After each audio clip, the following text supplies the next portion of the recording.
Yo, this is Tyrus, and you're watching the Metal Hands of God. Enough said.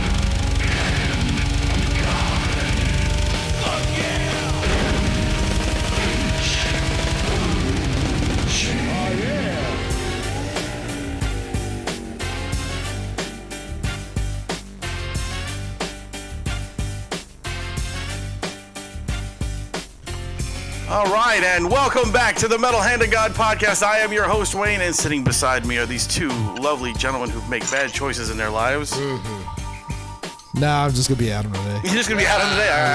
No, Adam. I'm Kyle. Nice to see y'all. And we have a very special guest today. Mr. Tyrus. Should we call you Tyrus or Tyrus Smash? Tyrus is good, man. You're you're a pretty interesting guy. You're an actor, you're a wrestler, and you're a regular on the Greg Gutfeld show. Yes. Yep. Smash I'm a jack of all trades, master of none. Smash is your real last name? It is. Yeah, absolutely. Holy Yep. shit. Third generation Smash. Wow, you're like a Hulk. You're like a live version Hulk. I love it. I could bring your Bruce Banner. I stole it. That's as big a dude as you are, I feel like if your last name really was Smash, it'd be really hard for you to get a date. Yeah. Well, with the way things are going right now, maybe not. All right. All right. You gotta love that beard. Love that beard.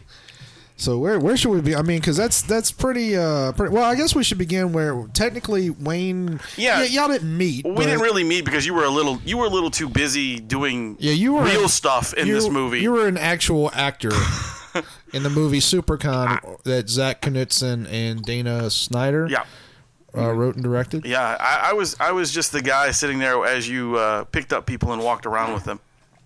Yeah, it was a lot of fun. I messed my tailbone up in that movie. Did you really? The stunt we did where they shot me over the shark. Yeah. We did it a million times, and then something happened. They overcalibrated and they shot me over the shark and landed on the concrete. I took a million bumps in my career. Ooh. It was the first time I ever landed on my tailbone. It was not fun, but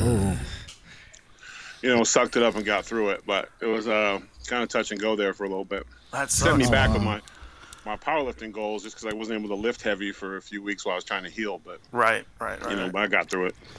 What are your powerlifting goals?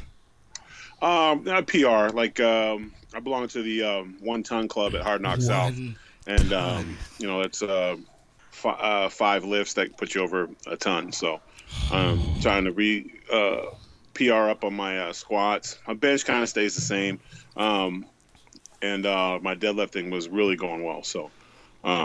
It was a little bit of a setback, but it's all good. That's pretty incredible. Man, how do you do anything with all these jobs? Well, the good thing about all these jobs is they don't run at the same time. So, that's good. The difference between being in the WWE, which was a great time, but WWE and that's it, because the schedule is so demanding. And I was even able to do a couple of projects, but you're just basically giving up your free time, which is not much, to do those projects. Whereas in TNA, you basically film once a month. Or in some cases, once every 2 months, depending on how many shows they want to film. Wow, okay. So, which leaves a lot of downtime. Yeah. I don't know. A lot of opportunities if you're trying to get your hustle on. Now, when my time with the WWE ended, I had made some goals prior to moving on that I wanted to try to do more movies. I wanted to take the comedy thing a little further, and I wanted to continue to wrestle. So, when it went down, I had already had a plan in my head what I was planning on doing. So, it is one thing to say, oh, when it happens, I'm going to do this. And it's another thing to say, oh, it happened, but I'm ready to do this. Because there's that, you go through that period where you're like, what am I going to do? This is all I've known pretty much, for the last 5 years. So, right. But, so far, so good. Yeah. Look, man, you ever do any, you're speaking of comedy, you ever do any like actual stand-up stuff? Or yeah, I do stand-up. I've done stand-up a couple times in the House of Blues in New Orleans. We got an open mic night Friday. Yeah. we host open mics, man, if you want to. Yeah, I just go in and complain and pick on my girlfriend. So, yeah, dude, if you ever want to swing by, let us know, because we have a open mic twice a month that we host. Oh yeah, where you guys at? In Metairie, right down the street. You're in Metairie? Yeah, man. Mm-hmm. Oh, so yeah, I'm in Right there, Babylon. I didn't actually. You living here now in the New Orleans area? Oh, okay. We're building a command.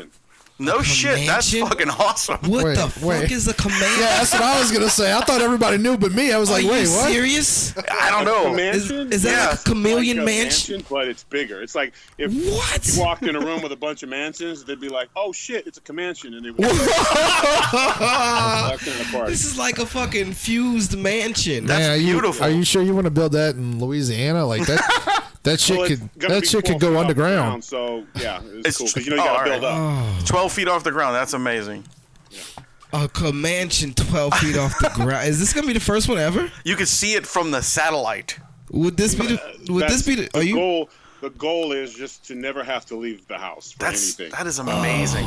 I'll even import friends. That's all you gotta do, That's man. Fine. I fit in the box. You can import me. I mean, give me a couple hoes and some snacks, and I'll be your good buddy. Yeah. None of the hoes, because I'm a righteous person with a holes who owns pistols, and so that really wouldn't go too well. But I mean, you could always leave to do that. Right. He said. I don't know how that would work for you in Mandeville, but maybe New Orleans can help you out. But Mandeville, not hoes. No, it's just me. Yeah, I can only fit Republicans just holes. Freaking out over Trump right now. So.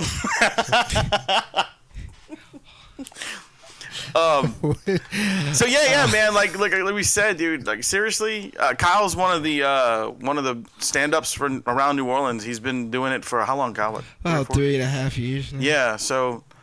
Man, if you really... like I said, I was doing... The House of Blues had open mic night, and then they moved it to another spot, which was like Jack's or something like that. Jack's Brewery, over by like Tuesdays. Saxes and stuff. Yeah. Right. And it was a Tuesday nights. Yeah. Scheduling's been a little tough for me lately just because I've been so busy with Fox News, and Fox News basically is stand-up, so... Yeah, we've seen your clips. It's been a rough month trying to make some jokes about some really tough stuff, like... Sometimes I look at the rundown, I'm like, how the hell is someone going to laugh about this? Right. And this week it's not getting any better. Trump, dropped that bomb on the video. And then now, as I'm sitting here watching TV, there's women coming forward, so it's it's a really bad time. It's got to really put you in a tough spot to try to make jokes out of this shit, Well, I mean, the thing is, though, the joke's on him, Like, you wouldn't bag on the women, unless you're an idiot. But, me personally, when I heard the stuff on the bus, I was like, that's two dudes who don't get laid. Yeah. Yeah, you're right. Talks like that. That's two dudes, Bush was trying to be cool. He was like, yeah, man. And then when he saw oh, look at her. Really? You never seen a woman before? Come on, bruh. That was and then I think Donald was just... saying stuff to impress him. That's all it was, I think, too. That's all he does all the time anyway. Man, But then when the girls showed up, both of them were like, hi, how are you? You know what I'm saying? Yeah. Right. Yeah, there were those two little nerd kids that were hiding in the background, there was no G when they stepped off the bus. As soon as they stepped off the bus, they couldn't even get the door open. That's how cool they were. When they saw the woman, they had nothing to say. Who would you date? Oh, that'd be tough. My bad. That's it, guys. Hello, sir. That's the game. Yeah. When you're on Gutfeld, since you're a contributor rather than the host, does any of the internal politics at Fox affect you? Do they ever tell? Because I know. You know what? Fox News has been, and they get a bad rap, because obviously they're very conservative and they're very Republican, but they allow you to be you, And the thing about Greg, which has been so great, is Greg. I hit him up on Twitter one time. I watched the show, The Red Eye. I said I liked it, and then he invited me on the show just as a one-time guest, giving a wrestler a chance. And literally after the first show, he's like, "You can be my co-host." And wow. I was like, And then it was like, hey, can you come two times a month? And then it was like, hey, can you come every week? So, and so I've been doing that. And then now we're doing, I did the Man on the Street stuff. Now I'm doing a little more sketch stuff. And I just did Comic-Con. Yeah, we watched that, dude. That was hysterical, by the way. The uncut, the stuff I want, like the Labyrinth thing got serious. First of all, homegirl was David Bowie, but next to her was her buddy was dressed like the girl. Oh, no shit. I was like, yo, you're like the worst babysitter of all time. Like, you try to sell your baby brother to a goblin. Like, how you sit here and just sit here and smiling at me? And she was like, well, because my stepmom. I'm like, all she want to do is go out to dinner once. Like, interrupt you playing with your dolls. You're 17 years old playing with dolls. Like, what kind of person are you? You put it that way. Really, if you look at that movie, it's true. The lady just wanted to go out to dinner one time, and she's like, I'm going to sell this kid. And she literally was like, goblins come take him. Like, I gotta be. The goblins were right taking away from that person. Really. Not good. And then another thing that made me mad is like she was trying to be cool because she had a little caterpillar. Like I said, I've seen Labyrinth way too many times. But she had a little caterpillar on her shoulder. I'm like, wait a minute, that's the dude that sent you the wrong way. Why are you rocking him? Like, did you even watch the movie when you put this costume on? And she was like, huh? I'm like, yeah. Yeah, exactly. Yeah. I'm gonna be honest with you. When I saw that's that like clip, Darth Vader with an Obi-Wan Kenobi sticker on his chest, man. It don't make any sense. So. When I saw that clip, I thought that was Tina Turner and Beyond Thunderdome for a second. I was like, it's the same wig. When I saw them, I just popped because Comic-Con, everybody's whatever. It's like there was literally 7,000 people dressed like the Joker, right? And what's her name? And I'm just over it because the way the movie Suicide Squad did such a bad job of portraying that character. Like she wasn't a sex symbol, right? Like, that's not who she was. And I was like, man, I wouldn't even interview any of them. I was like, no, I'm good, I'm cool. You can beat to death. Like, DC just doesn't get it. They don't know how to make movies. They ruin great opportunities with too much stuff instead of breaking down. Marvel's formula is phenomenal. Like, they tell stories, they get characters over that wouldn't get over, and DC just dumps a bunch of stuff on a film that tries to shove it down your throat. So, was not feeling the DC characters at all. Yeah, I still haven't seen that Suicide Squad movie, and I'm still not. It's unwatchable. It's that bad, huh? It's that bad, and you would think with Will Smith. Well, I mean, Will Smith does Will Smith, dude. Like, to keep it real, Will's kind of like phoned it in, I think. Dude, Will Smith does Will Smith. I mean, he's the same. To me, he's the same dude in almost every character in every movie. Well, he hadn't made an action movie. He hadn't made a hit movie in a good 5 to 10 years. Well, he did. What was the one he did with Homegirl that I thought was great? On Game. Yeah, with the race car stuff.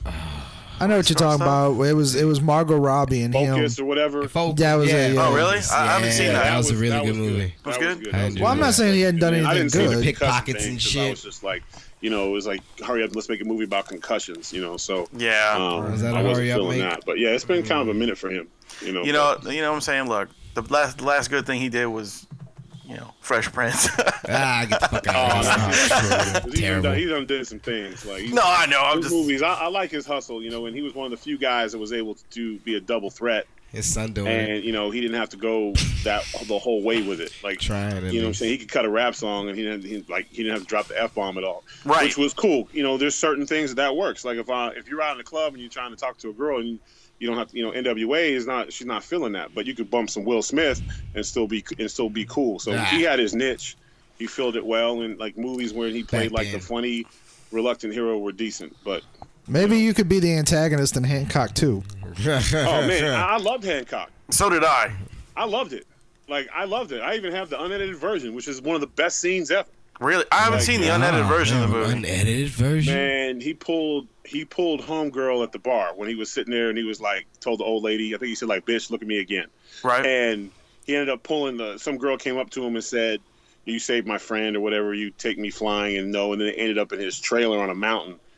And he tried to warn her, like, yo, if this goes down, you have to get off at a certain time or it could be lethal. And she didn't pay attention, the moment of truth happened, he threw her off her, and there was like 3 bullet holes that went through the damn ceiling. Like, I think they stole that from Garth Ennis. He looks at it and says, nobody should have to take that.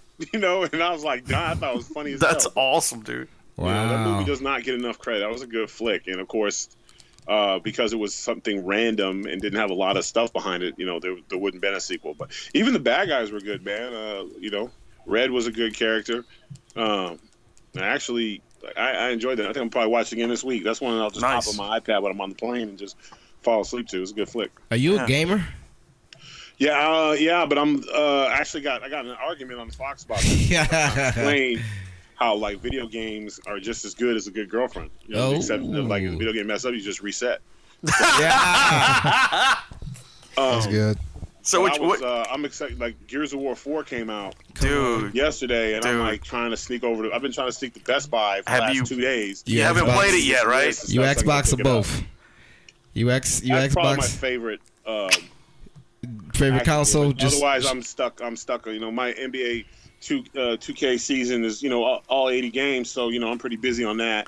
My man and I play full season, so once I get in my stuff, it's hard to get me off it. Because I'll be like 3 seasons deep when the new game comes out, and I'm like, do I really want to get the new game or stick with what I got for a while? Because I got my dynasty built and all that stuff. So, like I said, gaming for me was always something I did like after homework, after I played outside. I come in and play my video game and relax. In college, it just kind of always was my thing. Like I always try to get a game in when I'm just trying to like relax, right? Like my cigarette or whatever. Nice. Yeah, it's that release. You ain't gotta really. Chilling, I don't take it to the point where I'm like playing dudes online talking about coming and killing them and stuff. But right. Because I had to get off like Halo after a while. I found myself like trying to look dudes up. Because you get pissed off. That's frightening. If you go to somebody dose. Well, because what happened with Halo is when dudes figured out that they could sit on top of the circle. Yeah. And just pick everybody off all day and wouldn't like it just killed the game. It did. It really did. It really did. Have fun. Run around, shoot each other and stuff like that, or see who gets the hammer. And then all of a sudden, one dude just sits up and just starts taking everybody out. Yeah, it sucks.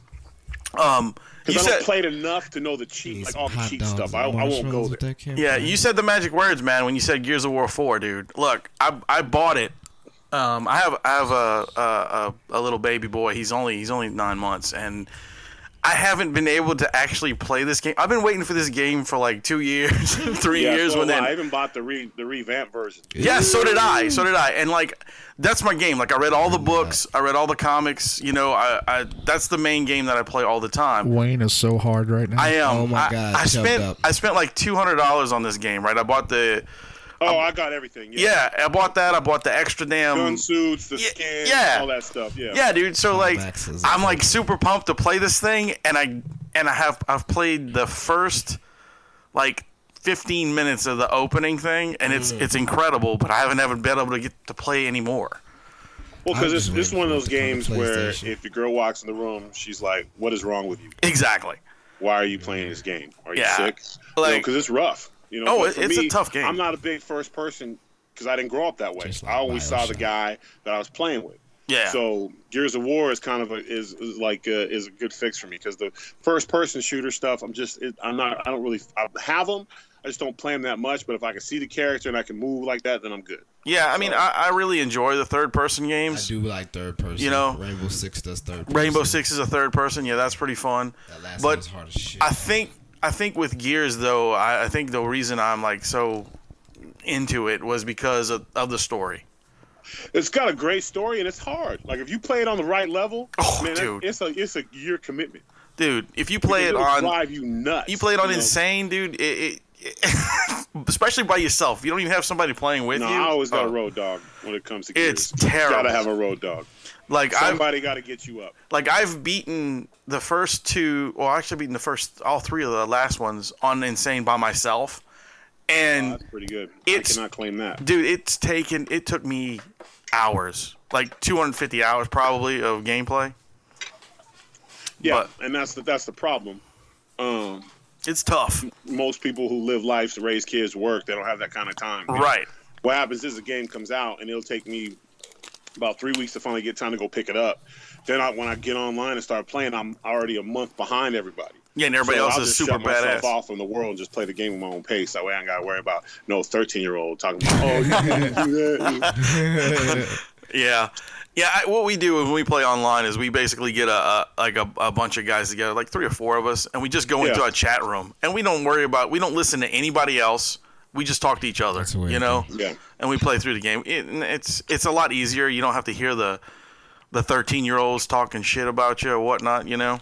I'm in two businesses where there's a few gamers and then like everybody isn't. Like Fox, I don't think anybody would just come out and be like, "Hey, I play video games too." They'd be like whispering me like, "Say,"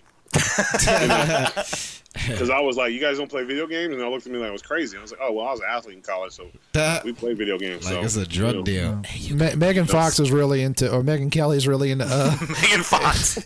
Yeah, I messed it up. Megan Kelly's really into Call of Duty. I thought she was into GTA. No, probably not. Grand Theft Auto. She likes to beat up hookers. No, I thought Greg might be. Ooh, that new Mafia though. That was crazy, so I just let it alone. Greg Gutfeld does seem like the guy at Fox that you would first go to like go hang out. Yeah, he like I said, man. Like, there's not a lot of cats who would take a risk like he did, and you know he's just been like. And here's another thing too, like just the reality of it. Like most of the time when you do something and like you're good at it, especially in entertainment, some people that bring you in all of a sudden can be threatened by you. Or they could be like, "Oh man, you need to slow your roll down. You get too many laughs, or whatever." But this dude, like, he's just always supportive to the point where you're like, "Man, this dude is like, he's like, kill it, do it, bring it, more," you know. And that's cool when you have somebody who doesn't have those issues. I wish someone like Greg ran the wrestling world, who was all about just getting the product out, not necessarily a pissing contest sometimes, or like, "Oh well, I still got it," you know. So I'm going to hold up the younger guys because I still got it. You know, where Greg was like, "Hey, best man wins. Let's do this. It's all better for the company. We win when we all win." So it's a great attitude, and that's why he has the role he has at Fox. And he's got 2 shows, shows up on 3 shows. You know, like that's awesome. He's doing the damn thing. So I got really lucky to have somebody who was willing to let me be me, and that's not always something I've enjoyed in my career as far as entertainment goes. Yeah, somebody giving you a chance, basically. Even like the movie. Supercon. Yeah, he was like, "Be you," you know, like be funny, be witty, you know, don't trip. And then he kept changing the character on me. First I was married, then I was gay. Like he just kept throwing stuff at me, and I was like, "Well, if I'm gay, I'm a badass gay guy." You know, like I wouldn't change anything. Not it just so happens I like the guys man. dressed like Spock, opposed to the girls in anime outfits. That's cool. Yeah, no it's all good. Difference. Doesn't change anything. I think that was a test for me because some people, because of their stereotypes or their issues, when you're asked to do something out the box, they go the other way with it. All of a sudden, you're not the same person. Right. Callahan's the same dude, whether he's gay or straight. He's still a big jerk, regardless. Yeah. You know, so it didn't change. So I was like, they don't change nothing. And he's like, no, it doesn't. I just want to see where your head was at. So it's like I could still be an asshole if I was gay, straight, or whatever. Matter, you know? Yeah. So. Yeah, we were very impressed with Zach. We he's an awesome dude. A couple of times. Oh man, if Zach calls, I'm picking up the phone every time. Yeah, us too. Absolutely. Yeah, because he's been on the show too, and he's only scratched the surface, man. And you know, it's cool. He did some cool stuff, even with he did some things to get under my skin to bring out some stuff. Like he added a line in there messing with me because a girl was like calling me a Nazi and stuff, and I was like, what?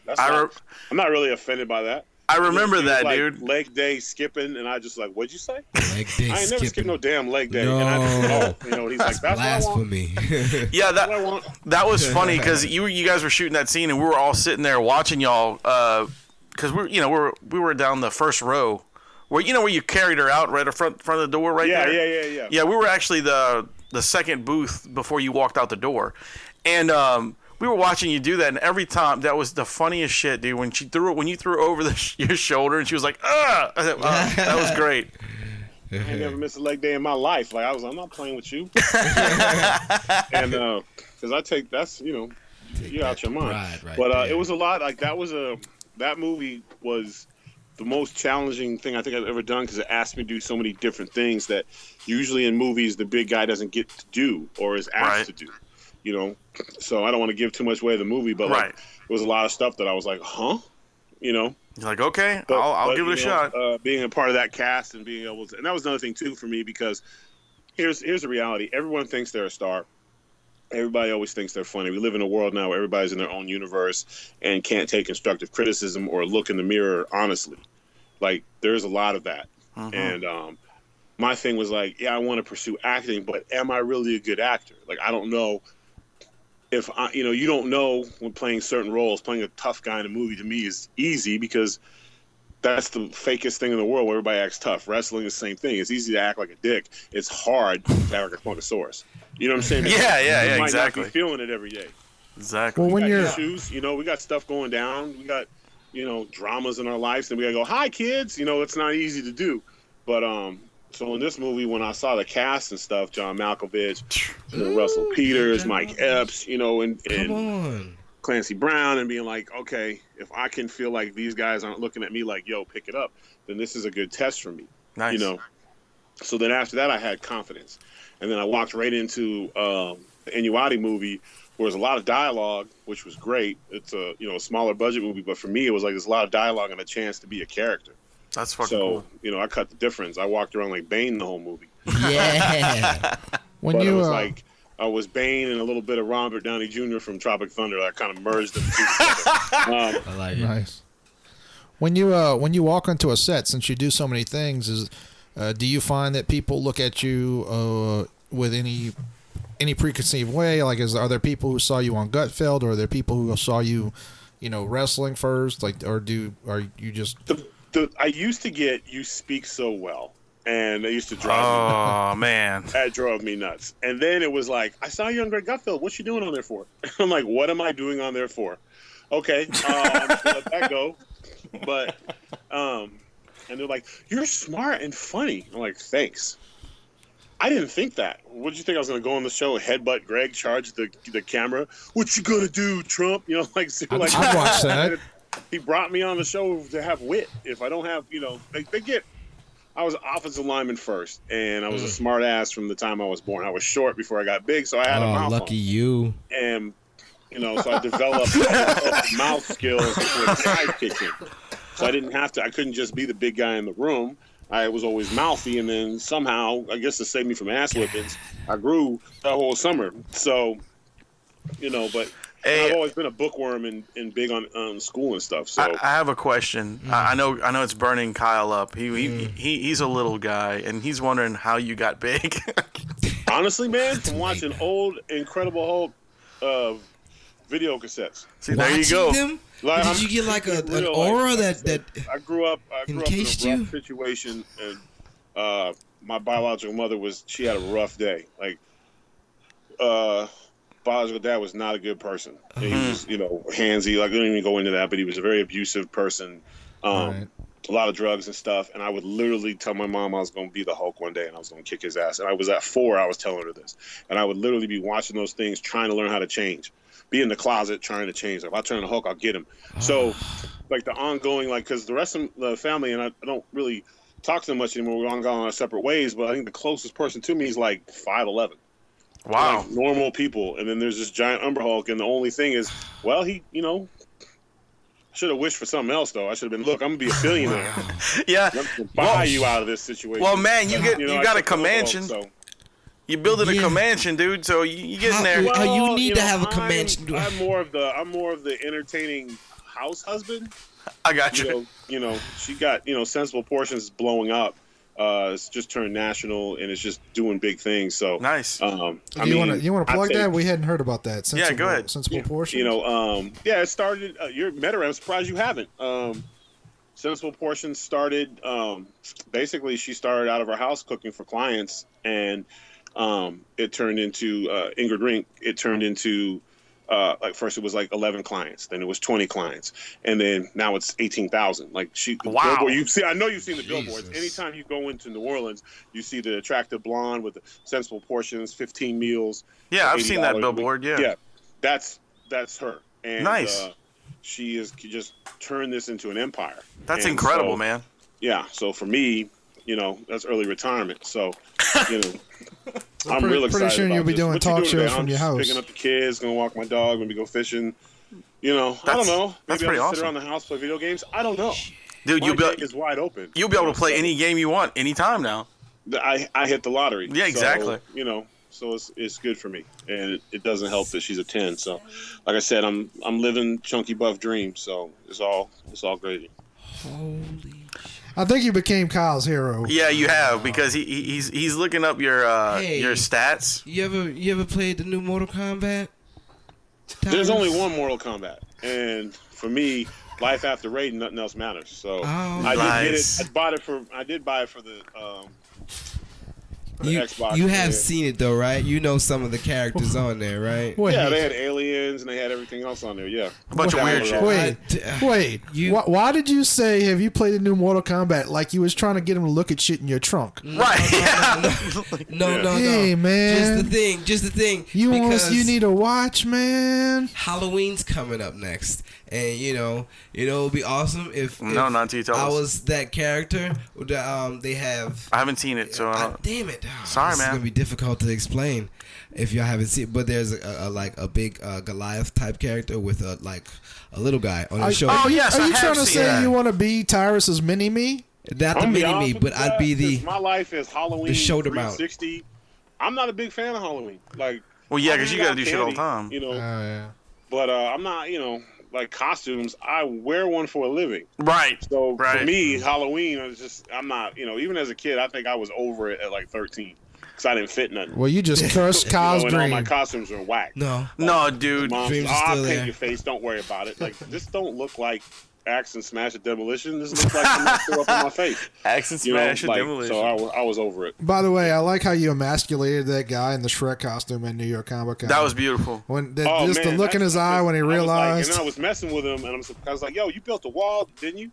To keep out all the immigrants coming in your land. Like, how did that work out? Was that the right thing to do?" And he was like, I was like, "Bruh, you didn't see the movie?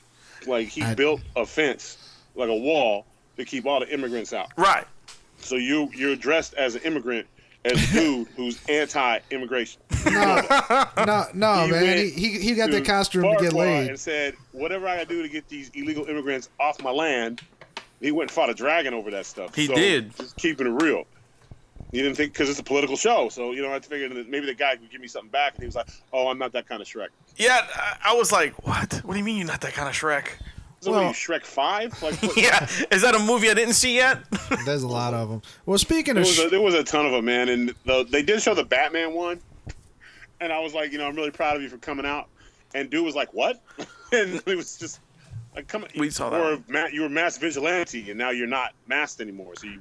Yeah, like, that was funny. yeah. I'm like, whoa. Yeah, that one actually made me laugh the most. Part of me, he was there and was asked to leave. Oh yeah, that dude isn't allowed around playgrounds and stuff. Yeah, I agree. Oh no, I was wondering if maybe I literally was like, "Oh, look at him! Nope, we can't. This dude needs to be on film." And when I said, "Hey, Bruce Wayne, what's going on?" He's like, "Yeah, I let myself go." I'm like, "Well, here we go." I was wondering if maybe he actually was in the closet and he freaked out because you said that. Yeah, I think that I kind of got that. Like, he really freaked out, but I wouldn't necessarily. Like I said, I don't know the guy, and I don't wish him bad or anything like that. But I'm pretty sure he's with whatever's clever. I don't think he's very picky. It was pretty sounds like dating awesome. for him has been a challenge. I just want mount. So I'm sure he's open. Just the left one. Action figures or whatever. Man, woman, he's good just as long as they're around him. Because he was telling me about how he's online a lot. He's online like 12 or 14 hours a day. And I was like, of course you are. Right. So, aren't we all technically? Yeah. Well. Unfortunately, I gotta be honest with you, man. I hate social media. So do I. I hate it, man. It's literally when I'm done in the public eye, I'm throwing it all out. I'm getting a rotary phone in my house. You don't catch me in the house before I go out for the day. You don't catch me. I think it's ridiculous that you're a beck and call to everybody constantly. Like, there is no time for you. It's such a rabbit hole, though. Like, when you look at one thing and then you jump, oh, look, here's something else. And then you just, before you know it, you're like 30 minutes into looking at stupid shit. Scrolling through Facebook, looking at World Star, it's not a way to spend your life. Exactly. And you get hooked. Well, I will say, legs falling asleep and shit. I think this election is kind of pushing people away from social media a little bit, just because I think most people are kind of tired of every time they turn on. Like, it literally is the worst of us. Yes. And like when I watch this stuff, like, here's my thing. Like, the thing about Trump, I don't care if he cuss. I don't give a damn. I cuss. I say things in my house that I wouldn't want repeated. I say things to my boys that I wouldn't want repeated. And I would have the common sense not to say those things in front of a woman or whatever. But at no time did me, my boys, and I spent my whole life in the locker room. If there was ever someone came in like, "Yo, look, I'd start kissing on this broad," and I grabbed her, we'd be like, bro, you about to go to jail, son. Like, You tripping? you wrong. Yeah. You got a You can't problem. just do like, that. Nobody would be like, Yeah. hey, you know, and was, you know, just to say those things is just nuts, you know. And the way he apologized is what bothered me, because my thing is like, he was almost better off saying, look, I was just running my mouth, just being an idiot, trying to make him laugh, and I went too far. Right. I'm sorry. Yeah. Whoa. I'm sorry. That's it. I'm sorry. If you don't want to support me anymore, I completely understand it, and I'm going to do my best to earn your respect back. If he'd came like that, he would have went up in the polls. Yeah, but I instead agree. of doing that, he went on attacking everybody. Hit under pressure. And that's that stunt he pulled when he brought in the Bill Clinton accusers from 20 years ago who have all had their day in court, and one of them was, you know, she was having an affair with him, so I really don't feel anything for her. Like, what? So you knew he was married, and so you had an affair with him for 8 years or whatever it was, and now you're claiming that you were done wrong? How were you done wrong? And he made money to go away. He gave you $850,000. Apologize to go away. For her to come back out and say she was wronged, what were you wronged about? You had an agenda. You went after a married man. Years of taking some president dick. And then you got paid for it. So what exactly is your issue? Because there's no other way your ass would have made $850,000. Oh, hell no. The hell out of here. She was Nobody a high-priced buying your album. prostitute. I didn't see you when any moved, you know. And then another thing that bothers me, I'm going to keep it real, as a guy who is messed up in relationships and stuff, I have never seen a woman who has been cheated on by her husband embrace, other than the one phone call where they exchange notes. After that, she's like, the hell with her. But when they have the oh yeah, I saw him and I texted him and I was here. That's the only time they're going to be nice to you. After that, they don't care. They don't want. They're embarrassed and they don't like the woman. And they shouldn't. And they shouldn't. She had every right to not like those women. She had every right to be mean to those women. She was cheating on. She was trying to stand by her husband. Like, right. You know, and that's to throw that back at her, to me, I think is just whack. It's a dick move. Yeah, it's just he's supposed to be better than that. And I think Trump's problem is he tries to explain everything. And what he can't explain is he tries to blame the other guy for. And instead of just being Donald, like, yeah, you know what? I did some things. If he would have came out and been like, look, I've done some things. I've been a guy. I've made mistakes. I always made the best decisions, but I have worked on that for the last 5 years and blah, blah, blah. People would be like, when this stuff came out, they would be like, he already discussed this. Yeah. But instead, it's a lie. You know, it's just too bad. And this, you know, Well, the email thing with Hillary is just old to me. It's just over with. You know, either one of them every time they keep bringing it out, it's whatever. Between the two of them, honestly, I think Hillary's probably a safer choice. I just don't know where his head's at right now. I'm being honestly. Yeah. When I started out, I had a shirt with both of them on. As a Donald Pump and Hillary Swoles. You know, and I was making jokes about it.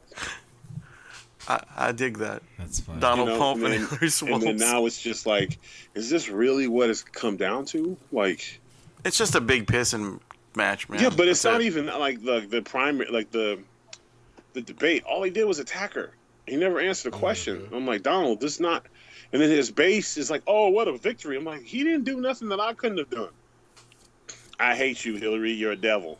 That's terrible to say something. You know what I'm saying? Like, maybe you should run. Terrible. Everything I'd vote for you. Did is a disaster.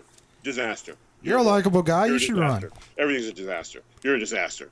Like, do you have another adjective to use for her? Horrible.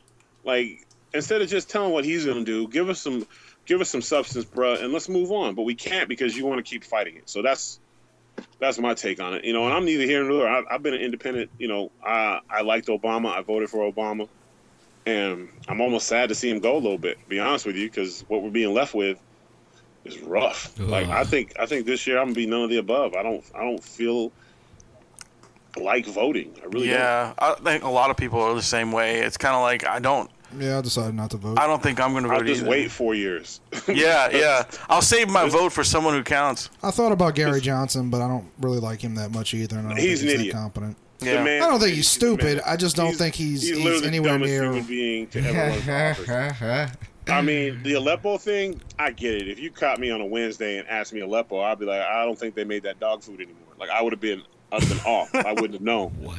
But name a world leader. I mean, damn, bruh. No, I'm with you on that. He he's good on, well, supposedly good on financial issues, but everything else, foreign policy, immigration, just about anything else, he's weak on. You're running for president. You got to know this stuff. Like if you any job interview, if you're going to McDonald's, you have to understand how to make a damn sandwich. Right. I mean, if you can't make a sandwich, you're not gonna last very long.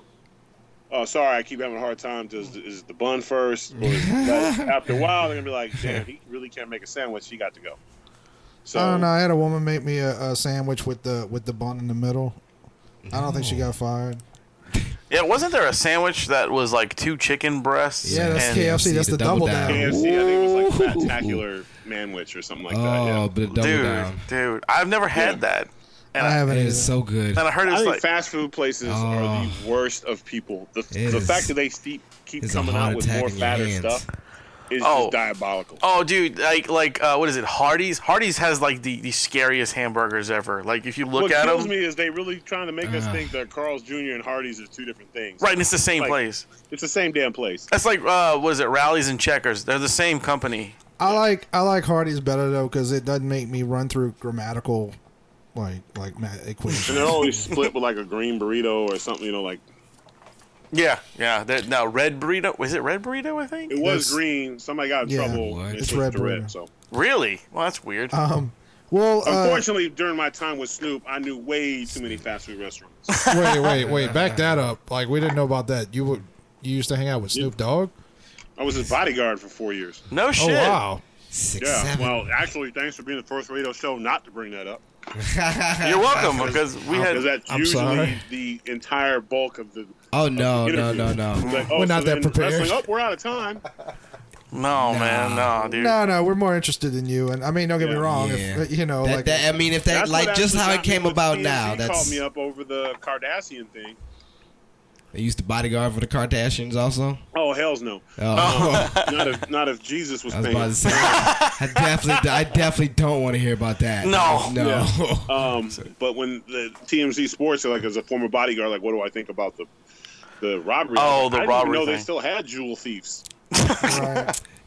Conspiracy. I didn't know they had $4 million rings. Night Murder, She Wrote.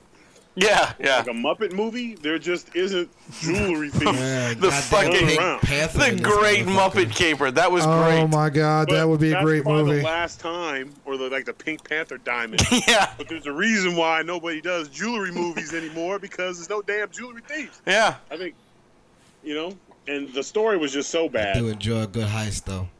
That was great. That's right. Well, I just saw today. She's already out. She's suing people now. That's always a good sign. Those guys still at large, huh? Yeah. Oh yeah. Crazy. I guess so. And they took off. 3 of them took off on foot, 2 on bikes. Like, did you really practice this before you told them? Sickles. They were all her bodyguards, probably. Yeah, they just ran off. Yeah. Sure. No clue when they were staring at her, crappy masks on, and they. Here's the thing, fellas. You stealing $10 million, you got to go. Yeah. Because you're gonna go to jail for life anyway. Yeah. And her looking at you. Dodge. And chances you're going to leave DNA on her when you're picking her up and stuff. And she said you were struggling and kicking. And you're putting tape on her mouth, so you're probably going to leave a print on the tape. Like, with the bathtub, a piece of hair is going to fall off. I mean, it's just Well, also, how do you fence a $4 million ring? Get away with a crime like that was that sloppy. And And they were dressed as police, but they wore masks. Then why the hell they dressed like cops? Like, it don't make no damn sense. Like, it's just a bad, like I said, and then obviously, I think it was a publicity stunt, and she's going to wait for a long time, and then she'll show up on ABC and give this big interview, and everyone feels sorry for her. Make a movie about it and well, shit. she I didn't. don't think anybody watching Black China. I sure hope not.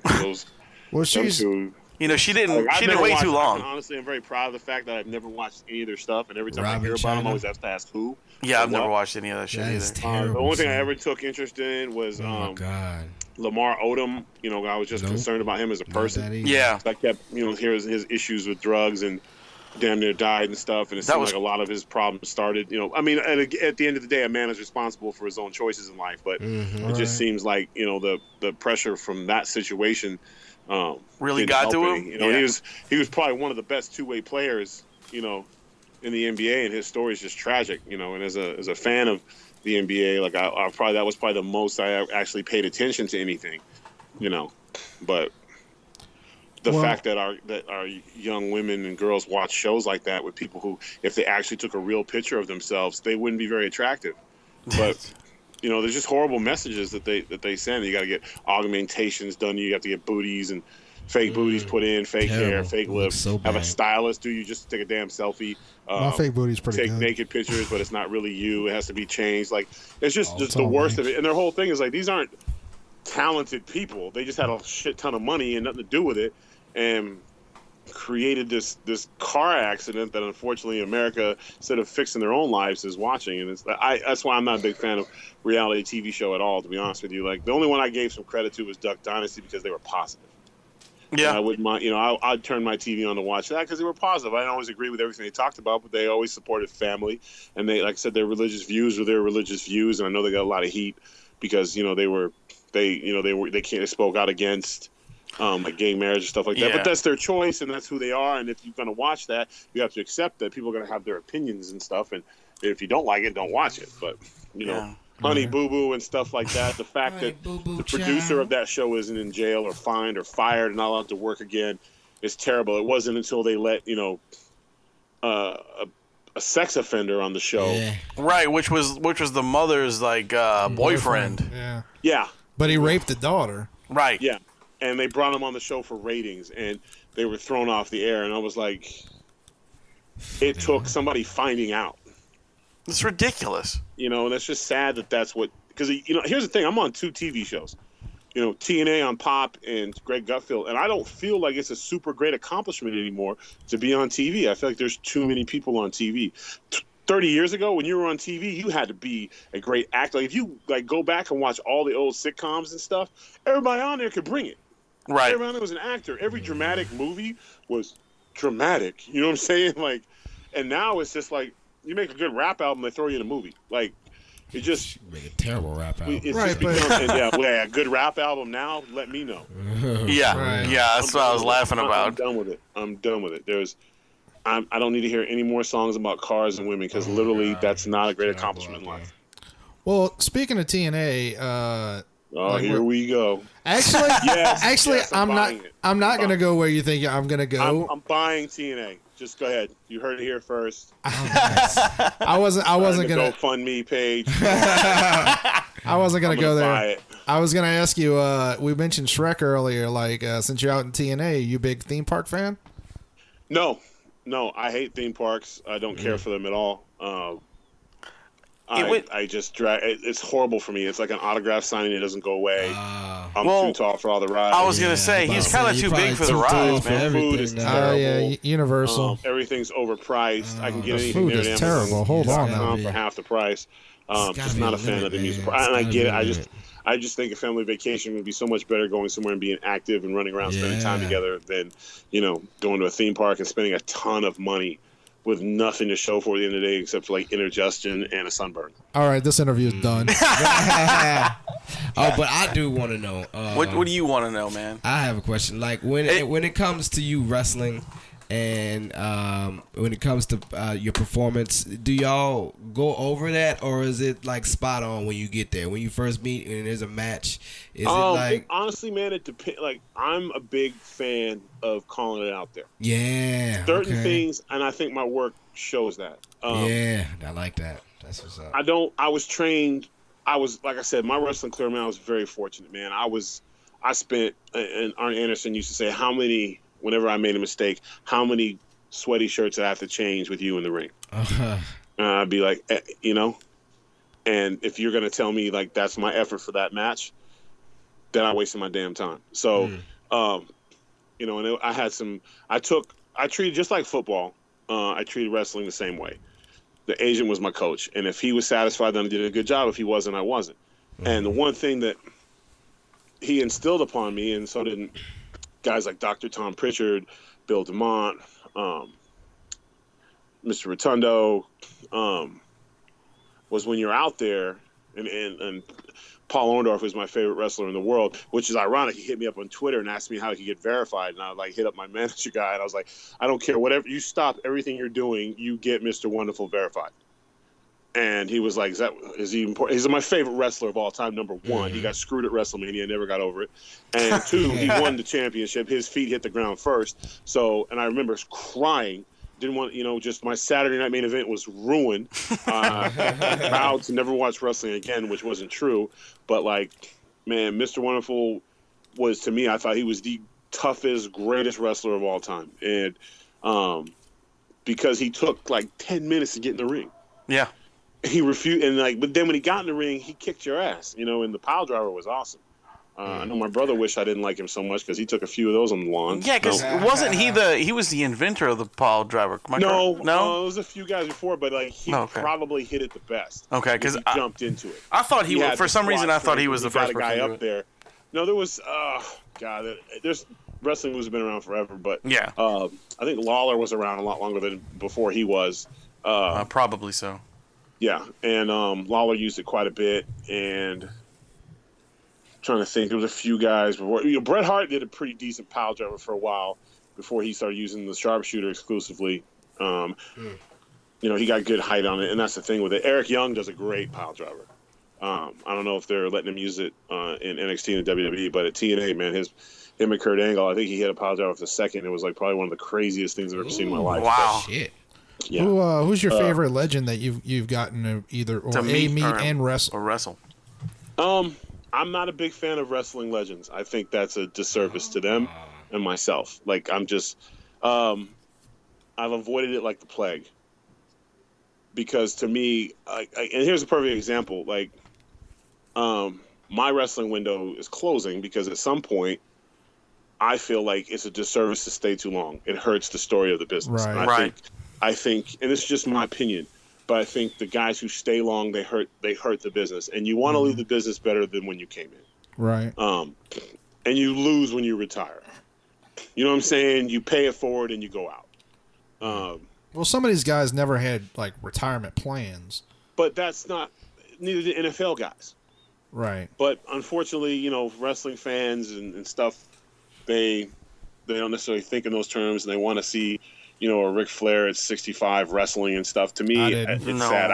I remember watching him in Big Show wrestle in ECW, where it was a hardcore match and it was tax, and the show was just beating the fuck out of him. And at some point, I was just like, "Stop it! Just stop this!" It's just it's and like I said, you can't tell a guy, but and some of the guys that stay, I feel like you made so much money off other people. And I'm assuming it's karma because you don't have it anymore. But of course, karma means absolutely nothing to Hulk Hogan. I think he bitch slapped Karma a few times. Yeah. Wait, was she a hooker? Karma slapped right back though. No, it was his friend's wife. Oh. Doesn't matter. He ended up with 120 million. Yeah. Game over. You can't say nothing to him. Game over. It's insane. He's back, just like that. I'm back. Right. Turns out it is immortal. And give it another 6 months, and he'll be at WrestleMania next year. Game over. I win. Right. And like I said, my interactions with him have always been positive, but I would not want to wrestle anybody. I did promos with Mick Foley and Roddy Piper. Nice. And awesome. Being in the ring with Honky Tonk Man.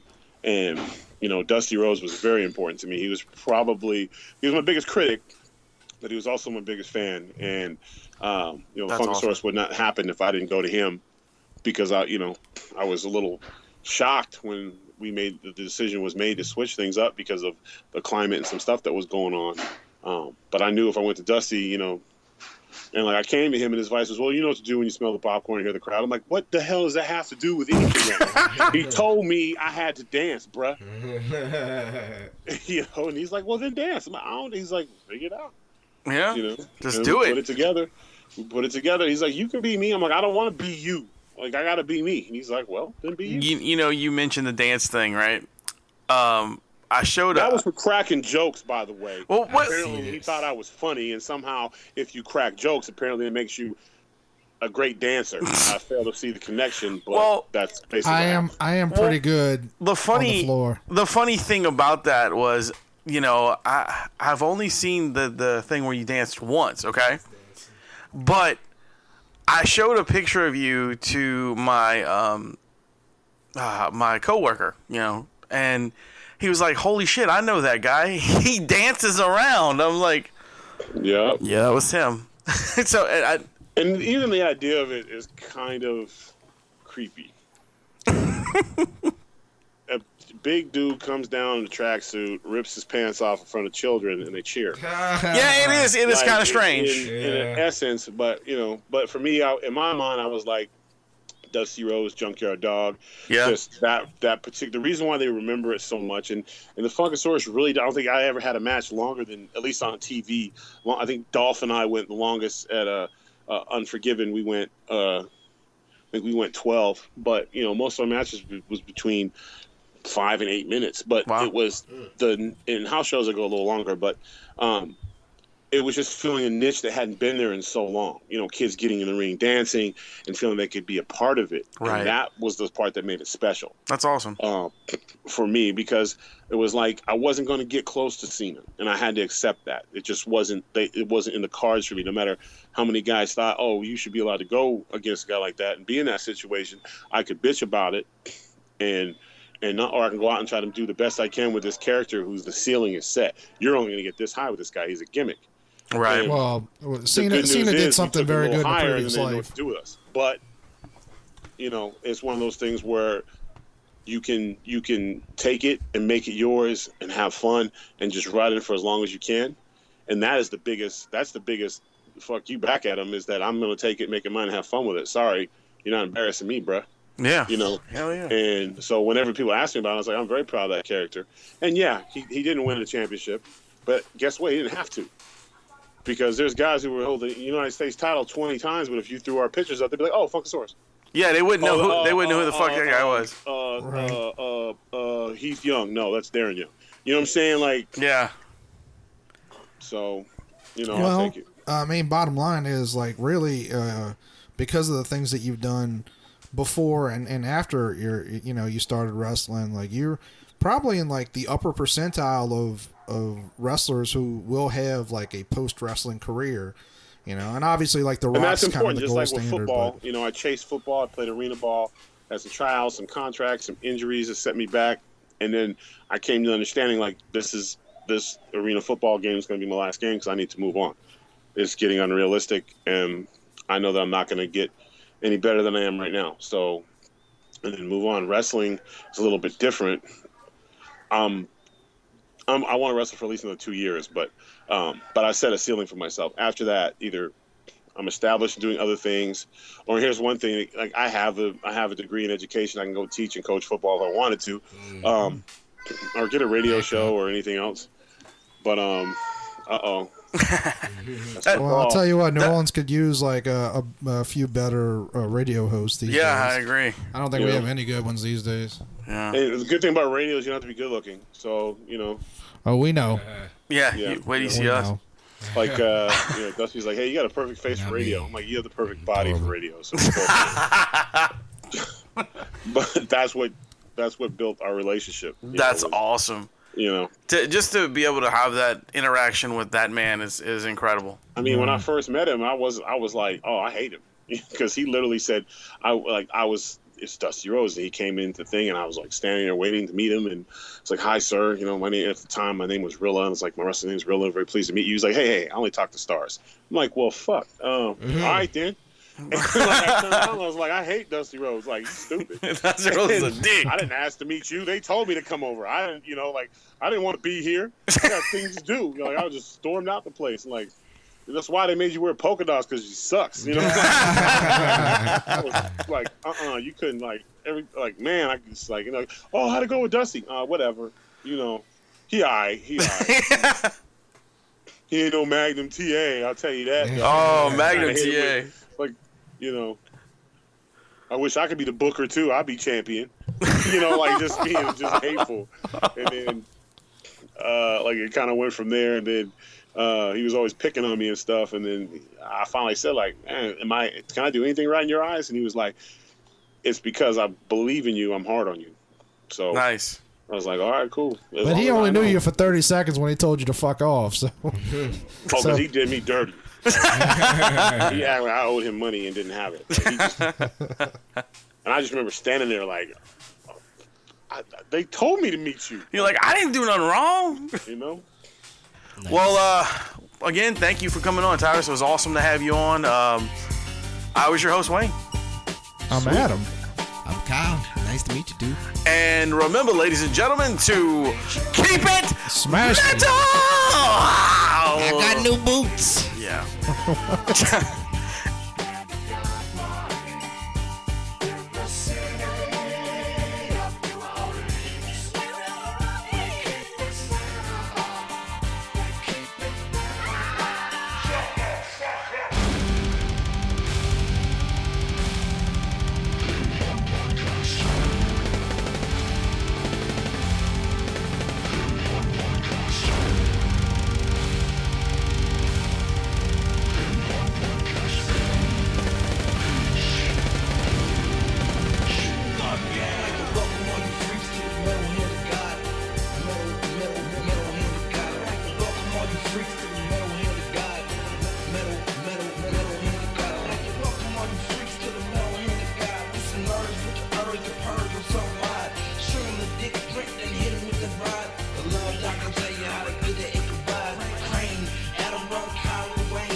so metal that we speaking your refrain. Adam story